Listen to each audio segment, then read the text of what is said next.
Olá pessoal, eu sou Nicolas Vital e esse é o podcast Eu Como, sempre falando de alimentação com ciência e levando informação de qualidade para os nossos ouvintes, no Spotify, no Anchor e no Apple Podcasts, e também em vídeo no nosso canal do YouTube. Já segue a gente? Se ainda não segue, não se esqueça de se inscrever nos nossos canais. Muito bem, e hoje nós vamos falar sobre tecnologia, mas não uma tecnologia específica, mas sim de um lugar onde elas são desenvolvidas e também vamos falar sobre como essas inovações podem contribuir para a melhoria da qualidade dos nossos alimentos. Hoje nós vamos conhecer a ExalcTech, a incubadora tecnológica da Exalc, fundada há 15 anos, um tempo em que ainda nem existia o termo AgTech, e que ao longo desse tempo se consolidou como um dos principais polos de inovação agropecuária do Brasil.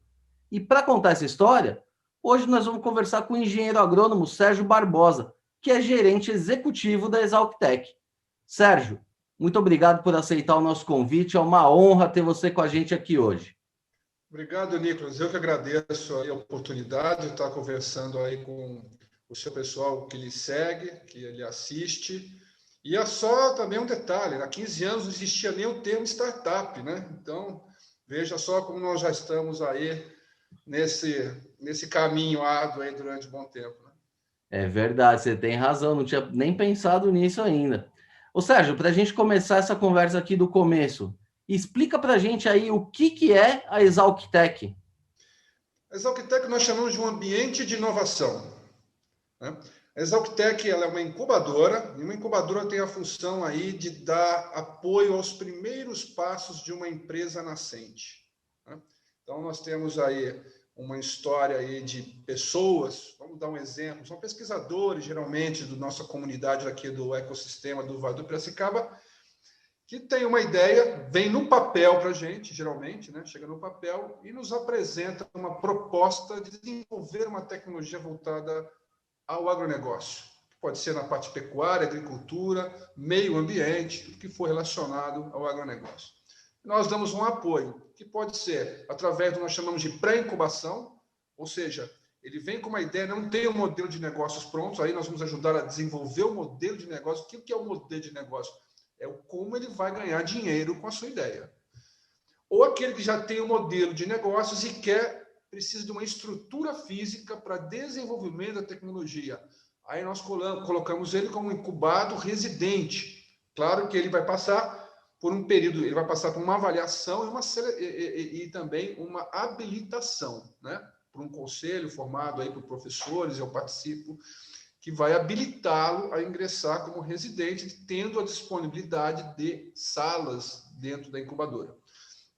Outra oportunidade que ele pode ter, chamamos de empresas associadas, ou seja, ele está no nosso pequeno ecossistema, não fisicamente, mas ele está orbitando, né, dentro do nosso grupo de empresas, no relacionamento, recebendo informações e oportunidades.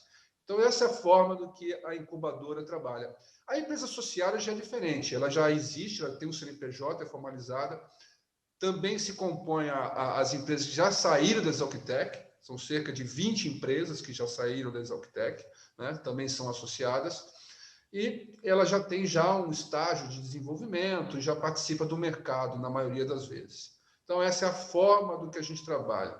Nós não somos uma aceleradora, muitas vezes se confunde esse termo, porque a aceleradora, ela trabalha mais de turbinar o negócio da empresa, traindo investidores, né? Melhorando a sua forma de comunicação com os investidores, encontrando oportunidades de negócios com grandes empresas. Nós fazemos também isso, mas a aceleradora tem mais esse foco de negócios, né? Da parte de captação de investimentos. Essa é a diferença de uma incubadora de uma aceleradora. A aceleradora não desenvolve tecnologia, ela apenas pode colaborar na validação da tecnologia. Mas essa aí já é uma prerrogativa das incubadoras e é isso que a gente faz. Ou seja, o que nós fazemos, eu gosto de definir bem, existe uma coisa chamada risco tecnológico e risco financeiro. A incubadora, ela atua no risco tecnológico e a aceleradora trabalha no risco financeiro. O que é o risco financeiro? é se o negócio do cara vai vender, ok? E o risco tecnológico é se ele vai funcionar. Ou seja, quem tem mais risco é o que tem o tecnológico, porque se não funcionar, nem passa para o financeiro. Então, você pode notar que existem poucas incubadoras em relação ao número de aceleradoras, né? Porque ninguém quer, no Brasil, infelizmente, encarar risco tecnológico. Então, isso cabe, muitas vezes, a ambientes de inovação que ficam dentro de centros de geração de conhecimento, que são universidades, institutos de pesquisa, de um modo geral. No Brasil, essa é a realidade, infelizmente, mas fora do Brasil, Estados Unidos, Europa, já é mais comum você incentivar os ambientes de inovação que trabalham com risco tecnológico. E, Sérgio, e aí você falou do risco financeiro aí também. Como é que funciona? Vocês dão toda essa mentoria, essa parte intelectual da coisa, ou vocês colocam dinheiro também nas empresas? E o segundo ponto, onde que a Exalctech se remunera nessa história? Vocês viram acionistas das empresas? Como é que funciona essa parte? Essas condições que você falou de investir e ter participação societária é muito mais comum nas aceleradoras. Na incubadora, no nosso caso, nós não temos esse investimento direto, investimento financeiro, mas sim um investimento econômico, porque eu estou oferecendo um espaço subsidiado para ele, né, em relação ao mercado imobiliário que tem por aí. É claro que a estrutura nossa não é das mais modernas, né, e suficiente, mas é o que tem para oferecer. E então, algumas condições de ter uma fazenda do lado, né, para ele poder trabalhar no desenvolvimento da tecnologia atrai esse tipo de empresa, né, essa empresa nascente, né? O nosso perfil do nosso empreendedor, ele é muito acadêmico, geralmente. Então, ele é da comunidade aqui do ecossistema do Vale do Piracicaba, é aquele cara que geralmente veio da universidade, fez uma pós-graduação, e ele lá descobriu que a sua linha de pesquisa cabe uma inovação. O que é a inovação? É o conhecimento que ele gerou voltado para se criar um produto ou serviço em prol da sociedade, né? Então, inovação não se pratica dentro da academia. A academia gera conhecimento. Quem gera inovação é a empresa. Então, isso muito, tem que ficar muito claro. Né? A empresa dá inovação porque ela traz um produto, serviço que a sociedade vai usufruir. Então, o que nós temos que fazer é um desafio de pegar aquele cara que tem uma visão acadêmica e transformá-lo num empreendedor e, posteriormente, num empresário, porque há uma diferença em ser empreendedor e empresário. O empreendedor ele tem uma iniciativa, ele tem características, né, comportamentais. Empresário é saber fazer gestão de empresa e ganhar dinheiro com o negócio dele. Então, geralmente, você não pode dizer que todo empreendedor é empresário, mas todo empresário é empreendedor. Legal. E, Sérgio, outro ponto interessante aí que você falou é essa proximidade com a Exalc, né? Que é um dos principais polos aí de educação ligada à agropecuária no mundo, né? Não só no Brasil.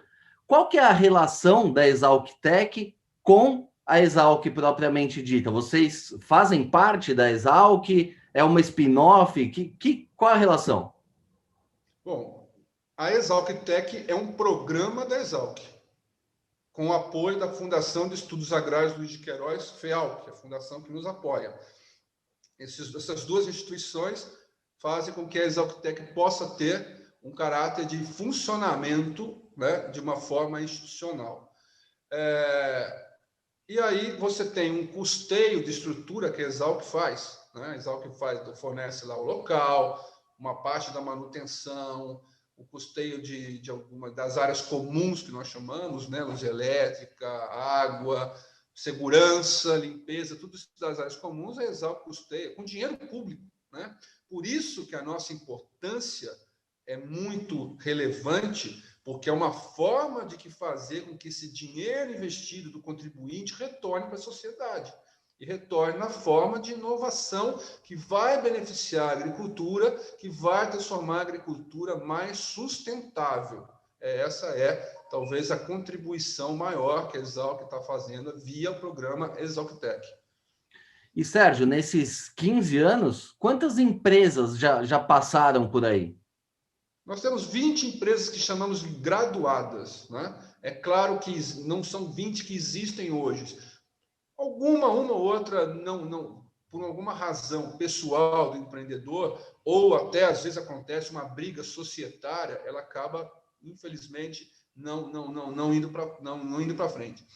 Outras acabam sendo adquiridas por grandes empresas e o CNPJ morre. Então, quando às vezes você tem esse termo mortalidade de empresas, é um cancelamento do CNPJ. Mas às vezes esse cancelamento é porque ela é adquirida por uma outra grande empresa. Ou seja, nós cumprimos a função de que a inovação, que é a grande produção que a gente tem que fazer, o nosso objetivo, continuou. Apenas o CNPJ talvez tenha parado, né? Mas foram 20 empresas aí que nós já graduamos e temos grandes exemplos aí de empresas e de empreendedores no mercado já. Isso que é a minha próxima pergunta. Se tem alguma empresa, enfim, ou que seja conhecida do público, ou mesmo que tenha sido adquirida por uma outra grande empresa, que significa que ela teve sucesso, né? Conta pra gente aí uns exemplos dessas empresas que passaram por aí. Bom, a nossa primeira empresa graduada chamava-se AgroSafety. Ela é um exemplo de uma empresa que acabou sendo adquirida por uma grande empresa chamada Genesis Group, que trabalha muito na área de rastreabilidade. A AgroSafety era uma empresa que desenvolvia uma tecnologia chamada análise de multiresíduos para bases alimentares, ou seja, trabalhando nesse conceito de alimentação direto, da qual você avalia a presença de todos os tipos de agrotóxicos ou defensivos agrícolas que são colocados durante o processo de produção. Ela consegue identificar. E as empresas utilizam esse serviço para ou exportação de algum produto, para você verificar se aquele produto tem registro no país destino, ou mesmo para ver o nível de contaminação residual que pode ter. Por que uma grande empresa como o Genesis Group, que é associada à Exaltec, adquiriu? Porque ela incorpora uma tecnologia que vai facilitar o seu processo de rastreabilidade que oferece aos clientes, né? Então, esse é um exemplo. Temos também uma referência em controle biológico no Brasil, chamado Promip, empresa que começou muito forte na área de ácaros predadores, né? São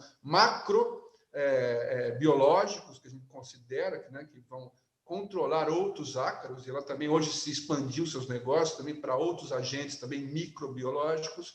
Temos outra chamada pragas.com, que trabalhava no desenvolvimento de insetos-alvo, que justamente servem para se fazer pesquisa de eficiência de controle biológico, de controle químico, e ela também está indo para essa área de controle biológico. Max Protein desenvolve uma tecnologia da qual você faz a extração de óleo via solvência com álcool etílico, né? Uma coisa mais sustentável. A Delta CO2 é uma referência hoje em serviços que fazem que sugere a mitigação de gases de efeito estufa que são produzidos em processos agroindustriais. A Robatec é uma referência hoje em pecuária digital. Nós temos também Smart Agri, Smart Sensing, que trabalha muito forte na parte de agricultura digital e tecnologias de aplicação. A Drop é uma referência hoje em tecnologias de aplicação de defensivos e fertilizantes. A BBQ, Brasil Beef Quality, é uma referência hoje na questão de certificação de carnes bovinas e assim vai. Não sei se eu não vou me lembrar de todas, né? Mas eu já coloco essas daí. É claro que os que eu esqueci, eles vão me cobrar. Pois. Ô, Sérgio, chama atenção nessa tua lista, apesar de serem áreas completamente diferentes, mas todas têm algo em comum, que é atender o desejo da sociedade, né? A gente vê aí rastreabilidade, é um tema fundamental hoje. Redução no uso de defensivo, aplicação melhor do defensivo é outro. Manejo integrado de pragas, defensivos biológicos, enfim, tudo isso está contribuindo para que a gente tenha uma comida, no fim das contas, melhor no prato do consumidor, né? Como é que você vê a percepção da sociedade mesmo em relação a essas novas tecnologias? A sociedade ela já compreende isso, que essas tecnologias são boas, para a vida dela? Ou ainda ela linka muito com essa questão do agronegócio, uma coisa que só vai beneficiar o grande fazendeiro, o latifundiário? Como é que você enxerga isso? Infelizmente, a percepção da sociedade não é positiva para o agronegócio. Ela sabe que existe agricultura, e até ela gosta da agricultura, mas ela não gosta do agronegócio. Isso aí é um problema simplesmente de má comunicação do nosso setor. O nosso setor não sabe passar esse tipo de informação. Então, quando nós temos alguns programas, né, da grande mídia que mostram isso, eles acabam se surpreendendo, né? Porque hoje, veja só, é difícil dizer, num país de âmbito tropical, de extensão de agricultura que nós temos, com 6 biomas, veja só, são 6 biomas, e cada bioma é um tipo de agricultura que se pratica. Veja só a inteligência territorial que você tem que ter para praticar agricultura no Brasil. Plantar soja no Rio Grande do Sul não é a mesma coisa que plantar soja no Mato Grosso, não é a mesma coisa que plantar soja no Maranhão. São totalmente diferentes tipos de variedade, solos, clima, e assim vai. Então, nós temos que ter muita expertise. Agora, o que a sociedade talvez não entenda é o tripé da sustentabilidade. Porque sustentabilidade é composto pelo tripé meio ambiente, social e econômico. Se você tira uma dessas pernas, não existe sustentabilidade, não é um tripé mais, ele vai cair. Então, só se olha muito pelo meio ambiente, mas tudo existe impacto, né? Às vezes, ela é mais criteriosa com o produtor rural do que na área urbana. Onde nós temos os grandes problemas ambientais do Brasil hoje? Não é na área rural, é na área urbana. Onde estão sendo contaminados os aquíferos? Onde está sendo contaminado a água que não é mais potável? Onde você tem presença de grandes volumes de resíduos sólidos, como lixões, aterros, assim? Onde você tem sujeira? Infelizmente, na área urbana. Isso acontece do lado da pessoa, mas ela ainda vê o grande vilão sendo o agronegócio, né? Veja bem, problemas ambientais, desmatamentos, queimadas ilegais, não é feita pelo agronegócio, são feitos por criminosos. Criminosos não praticam agronegócio. E essa mensagem é uma mensagem que nós não sabemos passar e quebrar algumas narrativas que existem hoje, né, que a sociedade nossa é induzida. Ou seja, no modo de entender, o problema é mais nosso do que da sociedade. Temos que comunicar melhor. E a sua contribuição é muito importante para isso. Sua contribuição e de outros canais aí que conseguem ter essa percepção. Agora, Sérgio, esse trabalho que vocês desenvolvem aí na Exalctec pode ser decisivo nessa mudança de imagem, né? Porque boa parte dessa imagem que foi formada veio lá do Senhor do Engenho, da novela que tinha o Rei do Gado, sempre uma coisa antiga. A gente sabe que no agronegócio, a grande parte, grande maioria do agronegócio já não é mais assim. Não existem mais esse tipo de coisa. Agora, você chegar numa população mais jovem, falando em agricultura 4.0, precisão, drone, essas coisas, juntando com startup, que é a questão da moda no momento aí na juventude, e mostrar que o agronegócio é o maior fomentador disso no Brasil, né? Você não acha que essa pode ser uma estratégia de mudança de imagem do agro como um todo? Usar essa questão da inovação? Não tenha dúvida. Nesse primeiro momento, o que é muito positivo com toda essa questão, vamos chamar o termo mais popular, gamificação do agronegócio, né? Porque você tem hoje sensores, né? Telas, né? De computador, drones, né? Automação, isso está acontecendo que a gente chama de agricultura 4.0, um termo que nós trouxemos da chamada indústria 4.0, que são as formas conectadas de produção, né? De interação entre todas as ações de produção. Isso funciona muito bem, Nicolas, sabe? E isso é muito positivo no jovem, primeiramente no jovem do setor rural, daquele filho do produtor rural. Existe uma pressão urbana para as pessoas saírem do meio rural e irem para a fazenda. Aliás, se for ver bem, a maioria dos produtores rurais hoje residem em fazendas, residem nas cidades e trabalham nas fazendas. Ou seja, até existe um termo, né? A agricultura é muito mais urbana do que rural hoje, das pessoas. Mas, de modo geral, é muito importante que o filho do produtor, a gente chama de sucessão familiar, ele continue o negócio do pai dele. E veja só, o Brasil hoje tem um exemplo muito bem trabalhado em sucessão familiar do agronegócio, em comparação a países da Europa. Na Europa, o garoto não quer ficar mesmo lá na área rural trabalhando em fazenda, ele quer ir para a área urbana. E eles terão problemas aí, logo, com isso, com questão de sucessão familiar. Cada vez mais os produtores europeus estão mais envelhecidos. E isso, claro, compõe toda aquela estratégia, aquelas narrativas que a gente escuta, né? Puxa, de barreiras que a gente chama não tarifárias, porque o Brasil pratica isso. É claro, há interesses, porque cada vez que o Brasil reduz $1 no seu custo de produção, eles vão ter que aumentar lá $1 para manter o produtor do campo. Então, há interesses, né? Ou seja, nessa sua pergunta, para a sucessão familiar do agronegócio, está indo muito bem o que a gente chama de agricultura digital, né?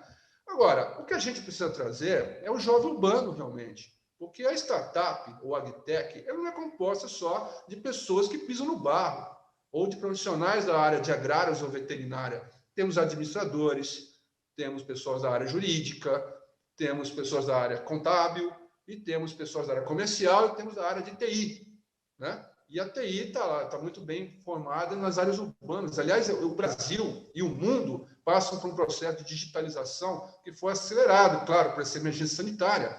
E nós vai ter um grande apagão de profissionais de TI. Hoje, para você encontrar um profissional de TI é muito difícil, tanto no Brasil como no mundo, tanto que os talentos nossos vão para fora.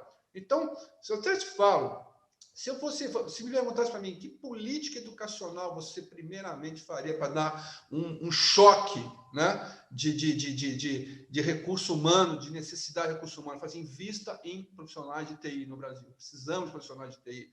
O agronegócio, a agtech precisa de profissionais de TI, né? Então, a forma, talvez, de trazer esses jovens é encantá-los. E eu fiquei muito feliz que eu recebi um currículo de um jovem de TI que está disposto a vir morar em Piracicaba e trabalhar com a agricultura 4.0, porque ele viu reportagens da grande mídia falando nisso, fez isso, que bacana. Então, isso já é um sinal para nós muito interessante, que começamos a trabalhar. E aí tem, claro, a função dos ecossistemas agtechs que estão dentro das cidades. Piracicaba é um ecossistema agtech e ele é formado, o ecossistema, por pessoas. As pessoas são multidisciplinares, né? De vários campos profissionais. Então, não tenha dúvida que a gente tem hoje a presença do jovem urbano nas agtechs, ou outras fintechs, ou outras foodtechs, né? E assim vai. As techs hoje atraem, são empresas nascentes, com potencial, há um certo glamour, claro, nisso tudo, mas a gente está conseguindo realmente trazer um olhar muito interessante do jovem urbano e ver oportunidades nessas áreas. E as agtechs, elas devem estar contribuindo bastante também para essa questão da própria sucessão, né? Porque você resolve dois problemas. Você não precisa manter o jovem na fazenda, e aí, graças a essas tecnologias, ele pode cuidar de tudo da cidade e, eventualmente, para a fazenda. Dá para perceber já um movimento nesse sentido? Isso é fato, e tem mais uma coisa também muito interessante. Os filhos de produtores rurais estão montando as suas próprias agtechs. Eles conseguem, por quê? A partir das dores que eles observam nas suas fazendas, no seu dia a dia, ele fala, puxa vida, por que eu não vou montar um negócio que vai resolver a minha dor e do meu vizinho?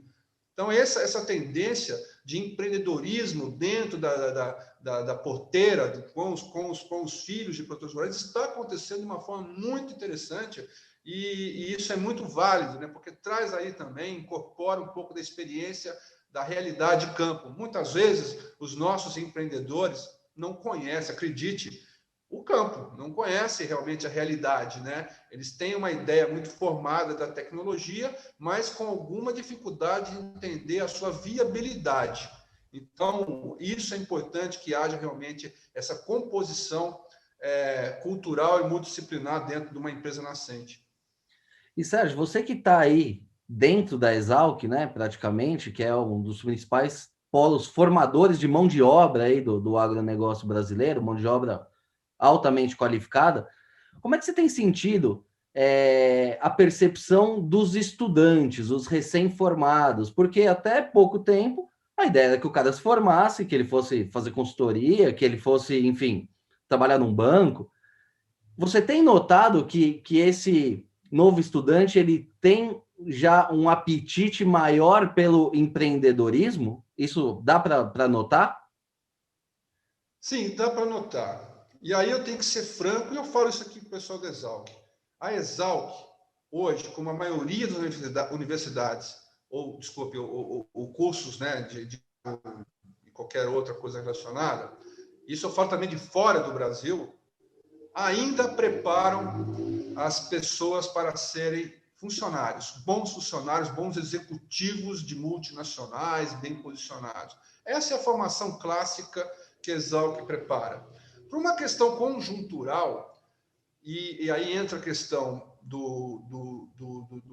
da realidade econômica do Brasil, acontece muito o que nós chamamos do empreendedorismo com necessidade, né? O caso mais comum é aquela pessoa que é demitida, tem um fundo de garantia lá e vai pegar, montar uma pizzaria, uma lanchonete, um negócio próprio. Ele não faz isso porque é uma veia empreendedora, e sim por uma necessidade. E isso aí acontece muito. Vou te dar um exemplo. Quando a Exalctech surgiu, isso em 2016, o nosso maior concorrente, sabe o que era? O mercado de trabalho. O mercado de trabalho estava tão aquecido com engenheiro agrônomo que, no 4 anos, já estava gente empregado. Uma grande empresa, com uma caminhonete, um notebook, o salário praticamente ele guardava. Como é que ele vai querer empreender num país tão hostil ao empreendedorismo como o Brasil é? Né? Passar dor de cabeça com empresa? Não. Acontece que, de um tempo para cá, esses dois fatores contribuíram. Vou dizer contribuíram entre aspas, né? O empreendedorismo de necessidade e também um fator muito interessante. Grandes profissionais muito experientes começaram a sair das empresas. E eles começaram, eu não quero encerrar minha carreira nem aposentar, eu quero continuar.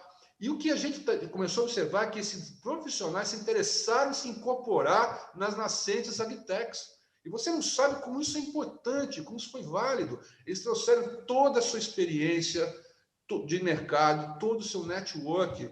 Isso é muito importante. Essa junção do profissional experiente que está procurando uma recolocação profissional e a empresa nascente foi uma coisa muito válida, né? Então a gente tem aí muito a agradecer pela experiência dessas pessoas que são os profissionais assim, mais antigos, né? Que ainda começaram e trabalhavam na chamada agricultura analógica e estão trazendo a sua contribuição para a agricultura digital, né? Porque a realidade de campo, né? Então, voltando rapidamente, eu acho que a Exalc ainda não prepara o profissional, o agrônomo, não do futuro, do presente mesmo. O agrônomo do presente é um agrônomo que saberá integrar as tecnologias que existem. Ele não tem que entender de TI, ele não tem que ser desenvolvedor, mas ele tem que saber o que fazer com tecnologias, como incorporá-las no negócio dele, da fazenda, ou de uma agroindústria, ou de um grupo agrícola, integrando todo esse cadáver de tecnologia que tem aparecido. Não é uma tarefa fácil, é difícil, precisa de experiência, mas precisa começar. O que a Exalc tem trabalhado, e ela tem a ciência disso, é incutir o sentimento de comportamento empreendedor. Vamos falar de empreendedorismo, vamos falar de comportamento empreendedor. E comportamento empreendedor você aplica em diversas áreas, até como CLT. Quem que não quer ter na sua empresa um cara que tem um comportamento empreendedor como colaborador? Então, eu sempre falo, vamos desenvolver os comportamentos empreendedores. O empreendedorismo, né, é uma consequência do comportamento empreendedor. Né? Então, ela está se relacionando aí com outras universidades, tem um grupo aí de discussão, e a Exalctech é uma das, vamos dizer, destinos daqueles alunos que se entenderam o que é um comportamento empreendedor e querem empreender. Então, até que é um caminho, tem outros caminhos. Né? Nós somos um e tentamos atender essa demanda. Mas, realmente, a formação ainda precisa ser melhor ajustada do profissional do presente, nem do futuro, nessa questão. E, Sérgio, vamos para um exemplo prático aqui. acabei de me formar na Exalc, tenho uma ideia razoável que pode ser que dê certo. Qual é o caminho? Eu vou aí na tua sala, te explico, existe uma prova. Qual é o caminho passo a passo para a pessoa que acredita ter uma boa ideia e quer validar isso? Bom, vamos lá. O caminho via Exalctec já é um caminho um pouco mais complexo. Por nós temos uma incubadora de base tecnológica, o conhecimento acadêmico não o conhecimento acadêmico é muito importante. Por isso que o nosso perfil ele é mais para o pessoal, geralmente da pós-graduação, que já tem uma base acadêmica maior, né?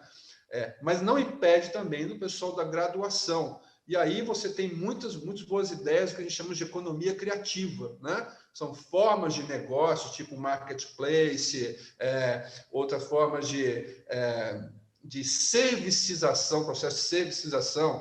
Existe até empresas que replicam o trabalho do Uber já nas fazendas, né? na locação de máquinas. Isso não precisa ter conhecimento tanto acadêmico. Você precisa ter você ter uma boa equipe, boa ideia e vontade de trabalhar. E ter um modelo de negócio muito bom. Então, é possível também a gente colaborar dessa forma. Tá? Mas quando você pega uma empresa de controle biológico, outra que trabalha com desenvolvimento de equipamentos, realmente já necessita um conhecimento acadêmico maior, né? Uma especialização via pós-graduação. Ou seja, as ideias têm que ser boas ideias, né? Têm que serem viáveis. Né? Então, nós somos um ambiente de inovação que trabalha muito forte, como eu disse, no risco tecnológico. Nós corremos muito esse risco, porque é muito mais fácil uma empresa não dar certo, desenvolver uma tecnologia, do que uma empresa que quer fazer apenas uma economia criativa. Né? E aí você tem outros ambientes, e nosso ecossistema e outros ecossistemas do Brasil tem locais para abrigar isso. Você tem o próprio Sebrae, que pode dar orientação, você tem outras mentorias que a gente tem parceria, que também trabalham, nos ajudam, para receber esse jovem, né? E aí tentar modelar o negócio dele, colaborar, orientar e assim vai. Mas ele tem que ir aí e fazer o famoso pitch para vocês, para um grupo, e aí, caso aprovado, ele vai passando de fase. Esse é o processo básico. Isso se ele souber primeiro que é um pitch, né? Tem esse detalhe, né? E muitas vezes ele primeiro tem que aprender a fazer o pitch, depois fazer essa apresentação, né? Eu não gosto, honestamente, eu não gosto muito do termo pitch, né? Foi uma coisa criada, né? Ficou meio popular. Eu gosto realmente de não perder tempo, de dar ouvido, para ficar mais de 3, 4 minutos ouvindo. Eu quero ouvir bastante. Eu acho que esse é o diferencial da Exalctec, é ouvir o suficiente para poder dar a melhor orientação. Né? Nas aceleradoras é muito comum você ter aquelas rodagens de pitch, o rapaz tem 3 minutos, é quase um reality show. Né? Então, eu já não costumo trabalhar, mas isso aí é uma forma um formato que aparentemente tem dado certo, mas às vezes ele é cruel com pessoas que têm boas ideias, mas simplesmente não conseguem expressá-las em tão pouco tempo. Então, eu gosto muito de dar mais tempo às pessoas falarem e ver o que a gente pode ajudar. Eu concordo com você. E, Sérgio, e hoje você está aí, né? Você deve ser procurado aí diariamente por pessoas interessadas. Quais são as principais áreas de interesse das startups hoje aí que te procuram? Tem alguma linha que se destaque? Olha, eu vou dizer o seguinte: as áreas estratégicas do agronegócio brasileiro são duas hoje, muito claras. Agricultura digital, ou agricultura 4.0, 5.0, e aí vai para frente, e bioinsumos. Essas são as duas áreas. Tudo isso é para uma finalidade: tornar realmente a agricultura do Brasil muito mais sustentável. Né? E tudo que a gente está fazendo é para reduzir mesmo a quantidade ou racionalizar o uso de água, de fertilizantes, de defensivos, de área e de tempo. Né? Você produzir muito mais em uma menor área e produzir muito mais em um menor tempo, fazendo mais safras por ano. Né? Tudo isso é para reduzir mesmo, tá? Isso, Nicolas, é interessante, porque veja só, as grandes empresas, né, que trabalham com produtos e elas sabem disso, como ela vai fazer? Ela tem as metas de venda, mas tudo que a gente está fazendo é para diminuir o que elas vendem.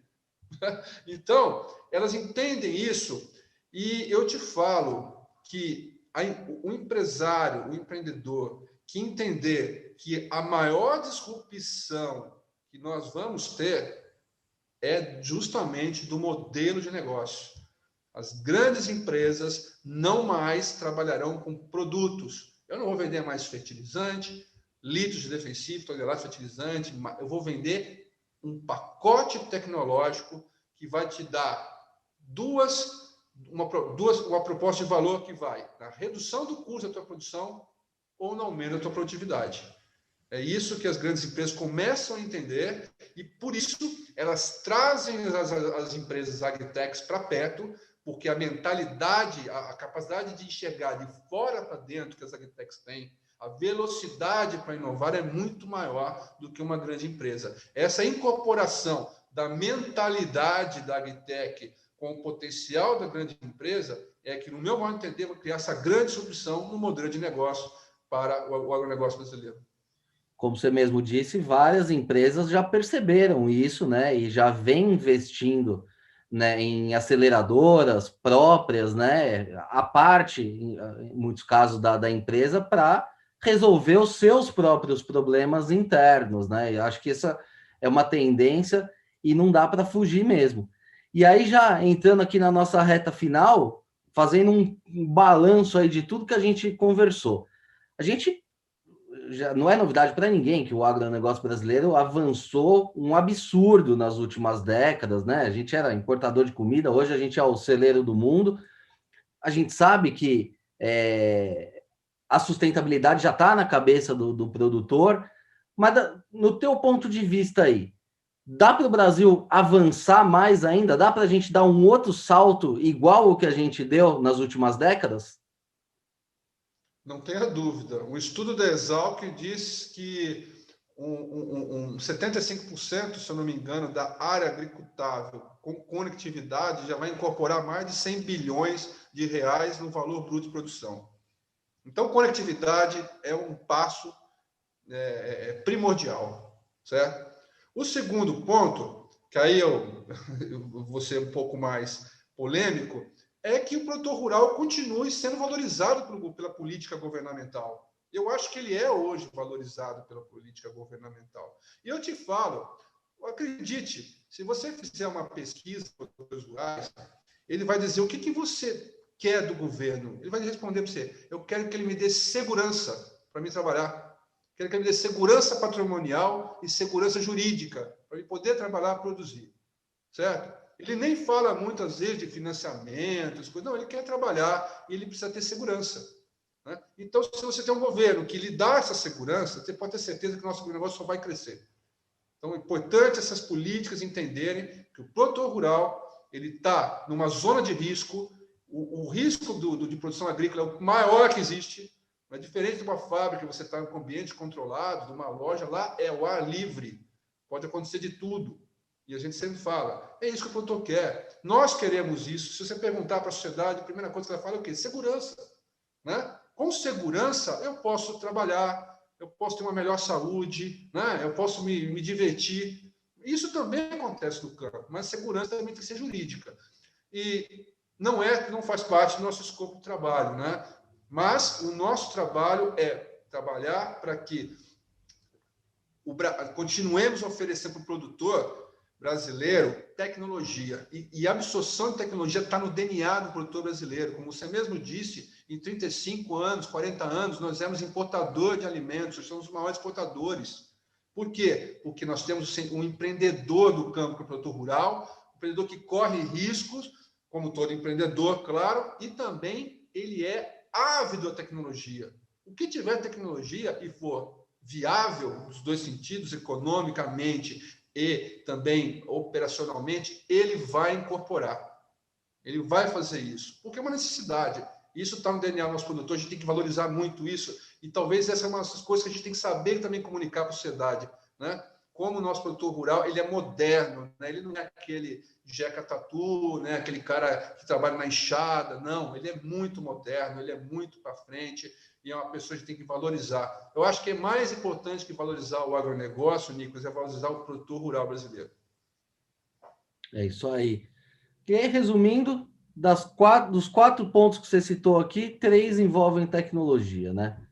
Conectividade, defensivos não, insumos biológicos, é, a questão da tecnologia 4.0 também, e para isso depende da conectividade, e por fim, a segurança jurídica. Então, 3 dos 4 pontos aí estão nas mãos aí das aceleradoras, da inovação e dos próprios jovens aí que estão chegando ao mercado, né? Então, Sérgio, para a gente fechar aí, manda um recado para o jovem que tem uma ideia, ou até para o jovem que não conhece o agronegócio, para que ele tente mudar a visão, ter uma visão menos deturpada e enxergue as oportunidades que estão por vir aí, né? Não dá para esquecer que, bem visto ou não, o agro responde aí por 1/4 do PIB brasileiro e é o setor que, bem ou mal, ainda move a economia do país, né? Olha, o recado que eu tenho que dar é que se esse jovem for procurar na linha da história da família dele, com certeza em algum momento, algum parente distante esteve no campo trabalhando. E ele tem esse DNA do campo. Em algum momento, você pode, qualquer pessoa, né? Ele já esteve nos seus bisavós, tataravós, já esteve no campo trabalhando. Então, foram essas pessoas que trabalharam para ele estar hoje aí, certo? Isso é uma questão simples. Não preciso falar que o que ele come, o que ele veste e o combustível que ele usa vem do agronegócio.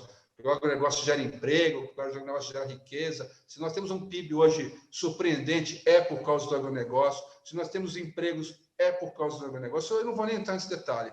Mas que ele tem que entender que não digo talvez agora no momento, mas como no futebol brasileiro, o agronegócio também é a fonte de orgulho para a gente.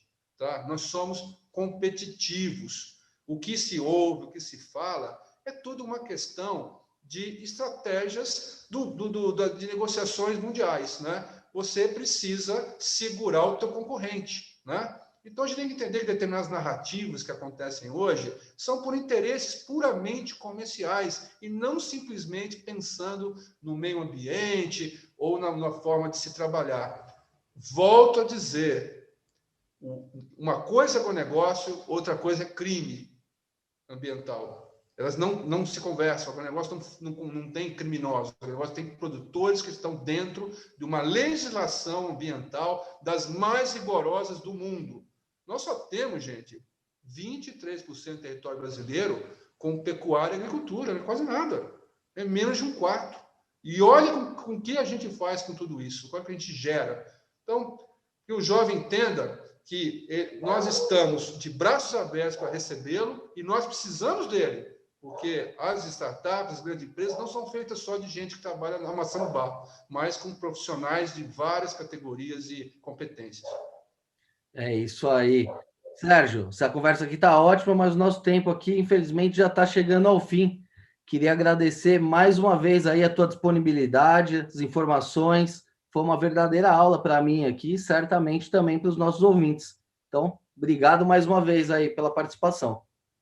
Nicolas, eu que agradeço, estou à disposição. Se você precisar de ter outras pautas que a gente indique, fique à vontade, é um prazer. Voltaremos a falar com certeza. Muito bem, pessoal. Essa edição do podcast Eu Como vai ficando por aqui. Se gostou da entrevista, não se esqueça de seguir os nossos canais no YouTube, no Spotify ou na sua plataforma de streaming favorita. Aproveite e siga também no Facebook e no Instagram.